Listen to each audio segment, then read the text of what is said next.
안녕하세요. 법조 경력 20년 부장판사 출신 박나래 변호사입니다. 지난번에 올린 변호사 고르는 법 영상 정말 많은 분들이 봐주셨는데요. 댓글에 이런 말씀들이 많았어요. 저 이미 이런 경험했어요. 왜 이 영상을 변호사 선임하기 전에 못 봤을까요? 저도 영상 올리고 나서 더 많이 아쉬웠습니다. 해드릴 말씀이 너무 많았거든요. 그래서 오늘은 2탄을 가지고 왔습니다. 제가 실제로 겪었거나 상담 중에 들은 사례를 중심으로 더 구체적이고 실전에 바로 써먹을 수 있는 내용으로 준비했습니다. 끝까지 보시면 분명히 도움이 되실 겁니다. 그 전에 1탄 못 보신 분들을 위해서 잠깐 1탄 내용 빠르게 짚고 넘어가겠습니다. 첫 번째, 변호사 경력은 최소 5년 이상 된 분이 좋습니다. 대한변협 사이트에서 변호사 경력을 확인하십시오. 두 번째, 상담한 변호사가 직접 서면도 쓰고 재판도 나가는지 꼭 확인하세요. 세 번째, 100% 이깁니다. 무조건 장담하는 변호사는 일단 의심해 보십시오. 네 번째, 소송이 아예 불필요한 경우도 있습니다. 소송은 여러 해결 방법 중에 하나일 뿐입니다.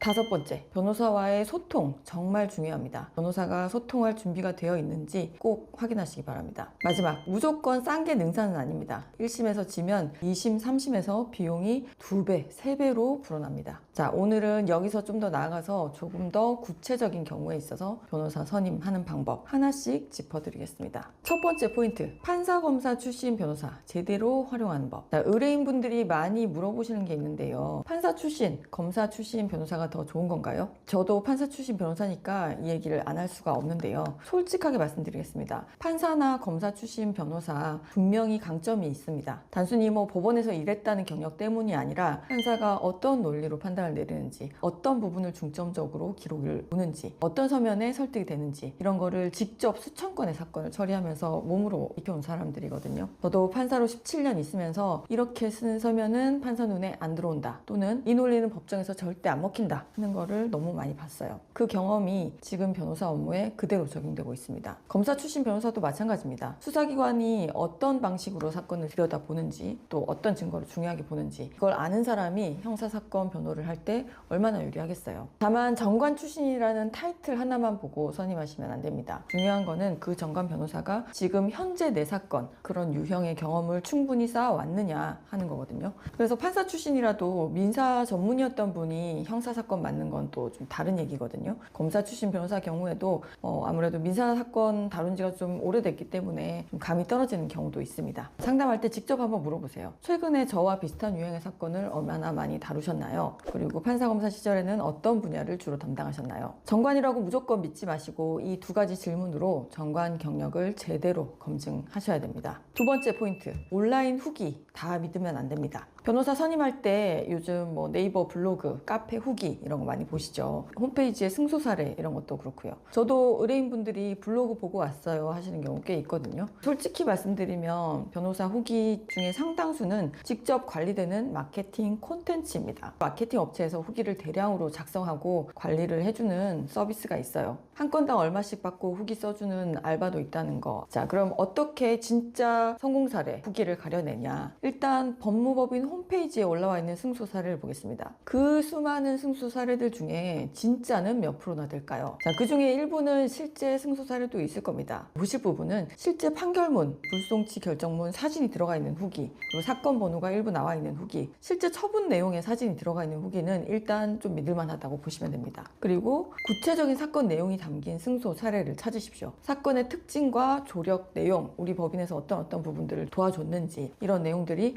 항목별로 나눠져 있고 좀 더 구체적일수록 진짜 승소 사례일 가능성이 높습니다. 세 번째 포인트입니다. 착수금 낸 이후에 연락이 안 된다? 자, 1단에서도 이 얘기 드렸었는데요. 이거 정말 너무 자주 있는 일이라서 오늘 더 자세히 말씀드리려고요. 착수금 내기 전에는 전화하면 제깍 받던 변호사가 착수금 낸 이후에 갑자기 연락이 안 된다. 이거 정말 흔한 일입니다. 실제로 상담 오셨던 분 중에 이런 케이스가 있었어요. 그러니까 건물 명도 소송이었는데 착수금 700만 원 내고 선임을 했대요. 근데 첫 길 이후로 변호사한테 아무런 연락이 없는 거예요. 본인이 나중에 대법원 사건 검색을 하다가 알게 됐는데 그 두 번째 길이 2달 전에 이미 잡혀 있었고 변호사가 길에 아무 준비 없이 그냥 출석을 했다는 거죠. 자, 이런 상황 너무 황당한 상황인데요. 이런 상황 어떻게 예방하느냐? 선임하시기 전에 반드시 약속을 받으시기 바랍니다. 사건 진행 상황은 어떻게 알 수 있나요? 직원이 알려주나요? 아니면 변호사님이 알려주시나요? 그리고 기일 전에 보통 며칠 전에 미리 연락을 주시나요? 제가 연락드리면 보통 얼마 만에 답장을 받을 수 있나요? 이렇게 구체적으로 물어보셔서 상대방이 얼마나 명확하게 답변하는지 반드시 확인하시기 바랍니다. 자, 여기서 또 얘기하고 싶은 부분이 있는데요. 바로 인플루언서 변호사님들, 인스타나 유튜브 이런 데서 정말 유명하신 분들, 이름만 대면 일반인들도 다 압니다. 하지만 만약에 제 지인이라면 이런 분들을 추천드리지는 않습니다. 물론 이분들 능력 있으시죠. 사건 수행하고 또 라방도 하고 유튜브 웹드라마도 찍고 얼마나 바쁘시겠어요. 그래서 이제 처음에 상담 갔을 때는 일단 수임을 하려고 내가 직접 다 한다 말은 그렇게 하겠지만 수임 후에는 얼굴 보기 힘든 경우가 대부분이라고 제가 장담합니다. 그러니까 적당히 바쁜, 적당히 유튜브도 했다 안 했다 이렇게 하는 저 같은 사람 찾아오시면 됩니다. 네 번째 포인트입니다. 어떤 사건은 소송 안 해도 되는 사건이 있습니다. 1탄에서도 제가 아버지 증여 사례 말씀드렸는데 비슷한 사례가 또 있었어요. 임금 체불 사건이었는데 500만 원을 임금을 못 받았다는 거예요. 어떤 법무법인에서 이분한테 소송하자라고 해서 착수금만 300만 원을 냈대요. 자, 근데 이 사건 만약에 저한테 오셨으면 처음부터 이렇게 상담을 드렸을 겁니다. 임금 체불 사건은 고용노동부 진정으로 해결되는 경우가 대부분입니다. 무료로 할 수 있어요. 소송 먼저 할 게 아니라는 거죠. 실제로 많은 노동사건은 변호사 선임 없이도 해결이 되거나 고용노동부, 국민권익위원회, 법률구조공단 같은 기관을 통해서 무료로 또는 굉장히 저렴하게 해결할 수 있습니다. 좋은 변호사는 소송이 최선이 아닐 때 소송을 권하지 않습니다. 오히려 더 빠르고 더 저렴하고 더 효과적인 방법을 먼저 알려줍니다. 상담할 때 이렇게 물어보세요. 소송 말고 다른 방법은 없나요? 이 질문 하나가 수백만 원을 아껴줄 수 있습니다. 자, 5번째 포인트. 수임료 협상 어떻게 해야 하나요? 굉장히 중요한 얘기, 바로 돈 얘기입니다. 의뢰인분들이 수임료 얘기 꺼내기를 많이 불편해하세요. 왠지 돈 얘기하면 신뢰가 되는 것 같고 또 깎으면 변호사가 열심히 안 해줄까봐 겁나기도 하고. 자, 솔직히 말씀드릴게요. 수임료는 협상하셔도 됩니다. 변호사 보수 기준은 법적으로 정해진 게 없어요. 각 사무소마다 내부 기준이 있는 거고 협의를 통해서 조정이 가능합니다. 단 무조건 깎는 게 목적이 되면 안 된다는 거 아시잖아요. 중요한 거는 비용 대비 신뢰입니다. 그래서 반드시 2곳 이상 정도에서 상담을 받아보시고 비교하시고 결정하세요. 그리고 또 한 가지, 성공보수 약정은 가능한 하시는 게 의뢰인한테 이익입니다. 그래야지 변호사도 열심히 할 동기가 생기거든요. 성공보수 약정 하실 때 그 조건도 꼼꼼히 확인하세요. 착수금은 적게 받고 이기면 성공보수를 받겠다라는 구조인 경우에는 성공보수의 기준이 뭔지, 성공보수금이 얼마인지, 몇 퍼센트인지, 어떤 부분에 몇 퍼센트인지 이런 상황들, 그리고 어떤 상황을 승소로 보는 건지 이런 거를 계약서에 명확하게 넣어야 됩니다. 오늘 2탄에서 드린 핵심 포인트 정리해 드릴게요. 첫 번째, 판사, 검사 출신 변호사는 분명히 강점이 있습니다. 단, 내 사건 유형의 경험이 얼마나 있는지는 경력과 이력을 보고 꼼꼼하게 확인하십시오. 두 번째, 온라인 성공 사례는 걸러서 보세요. 막연하고 추상적인 성공 사례 대부분 가짜입니다. 세 번째, 착수금 내기 전에 사건 진행 소통 방식을 미리 확인하세요. 자, 상담 때 받은 명함으로 전화도 걸어보시고 변호사가 전화 잘 받는지 다시 한번 확인한 다음에 돈 내세요. 네 번째, 소송 말고 더 저렴하고 효과적인 방법이 있는지 먼저 물어보세요. 소송이 만병통치약은 절대 아닙니다.